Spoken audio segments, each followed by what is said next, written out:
ಕನ್ನಡ ನಾಡು, ಇದು ಕನ್ನಡಿಗರ ನಾಡಿಮಿಡಿತ.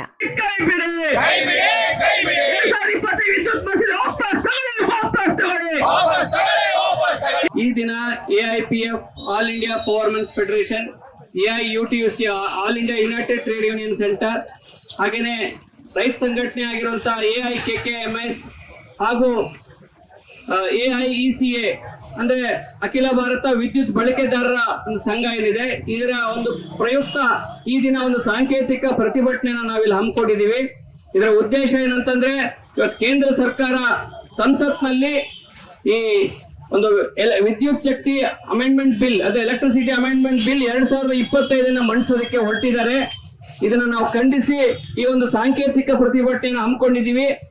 ಇವತ್ತೇನಂತಂದ್ರೆ, ಈ ಬಿಲ್ ನಾಳೆ ಕಾಯ್ದೆಯಾಗಿ ಜಾರಿ ಆಗಿದ್ದೇ ಆದ್ರೆ ಇನ್ನು ಮುಂದೆ ವಿದ್ಯುತ್ ಅತ್ಯಂತ ದುಬಾರಿ ಆಗುತ್ತೆ. ಅಷ್ಟೇ ಅಲ್ಲ, ಇವತ್ತು ಜನಗಳ ತೆರಿಗೆ ಹಣದಿಂದ ಕಟ್ಟಿರುವಂತ ಇಡೀ ಒಂದು ಸಾರ್ವಜನಿಕ ಸಂಸ್ಥೆ ಏನಿದೆ ವಿದ್ಯುತ್, ಅದನ್ನ ದೊಡ್ಡ ದೊಡ್ಡ ಖಾಸಗಿ ಕಂಪನಿಗಳಿಗೆ, ಕಾರ್ಪೊರೇಟ್ ಕಂಪನಿಗಳಿಗೆ, ಅಂಬಾನಿ ಅದಾನಿ ಅಂತ ಕಂಪನಿಗಳಿಗೆ ಇವತ್ತು ವರ್ಗಾವಣೆ ಮಾಡ್ತಾರೆ.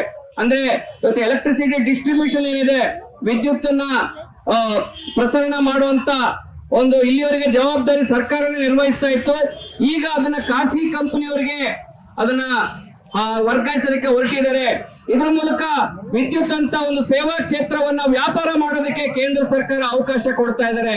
ನಿಮ್ಮ ಹತ್ರ ದುಡ್ಡಿದ್ರೆ ನೀವು ಕರೆಂಟ್ ಬಳಸಿ, ಇಲ್ಲ ಕತ್ಲಲ್ಲಿ ಬಿದ್ದು ಸಾಯಿರಿ. ಇದು ಇವತ್ತು ಕೇಂದ್ರ ಸರ್ಕಾರದ ಧೋರಣೆ ಆಗಿದೆ.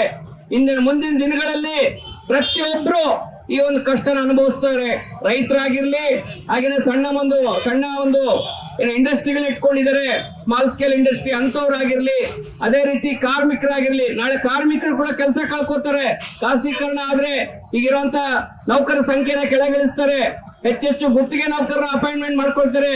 ಇನ್ ಮುಂದೆ ಕಾಯಂ ನೌಕರಿ ಅನ್ನೋದೇ ಇರೋದಿಲ್ಲ. ಸೊ ಹಾಗಾಗಿ ಎಲ್ಲ ಜನಗಳಿಗೆ, ಎಲ್ಲ ವರ್ಗದ ಜನಗಳಿಗೆ ಈ ಕಾಯ್ದೆ ದೊಡ್ಡ ಅಪಾಯ. ಹಾಗಾಗಿ ಇದನ್ನ ಸಂಪೂರ್ಣವಾಗಿ ವಾಪಸ್ ತಗೊಳ್ಬೇಕು. ನೀವು ಯಾವುದೇ ಕಾರಣಕ್ಕೂ ಏಕಪಕ್ಷೀಯವಾಗಿ ಇದನ್ನು ಜಾರಿಗೊಳಿಸಬಾರ್ದು. ಈ ಜನಗಳ ಮಧ್ಯೆ ಬರ್ರಿ, ಕಾರ್ಮಿಕರ ಮಧ್ಯೆ ಬರ್ರಿ, ರೈತರ ಮಧ್ಯೆ ಬರ್ರಿ, ಚರ್ಚೆ ಮಾಡಿ. ಆದ್ರ ನಂತರ ಇದನ್ನ ಕಾಯ್ದೆನ ಜಾರಿ ಮಾಡಬೇಕಾ ಬೇಡ ಮಾಡಿಕೊಳ್ಳಲು ಕೂಡಲೇ ಪಕ್ಕದಲ್ಲಿ ಕಾಣುವ ಬೆಲ್ ಐಕಾನ್ ಕ್ಲಿಕ್ ಮಾಡಿ ನೋಟಿಫಿಕೇಶನ್ ಪಡೆಯಿರಿ.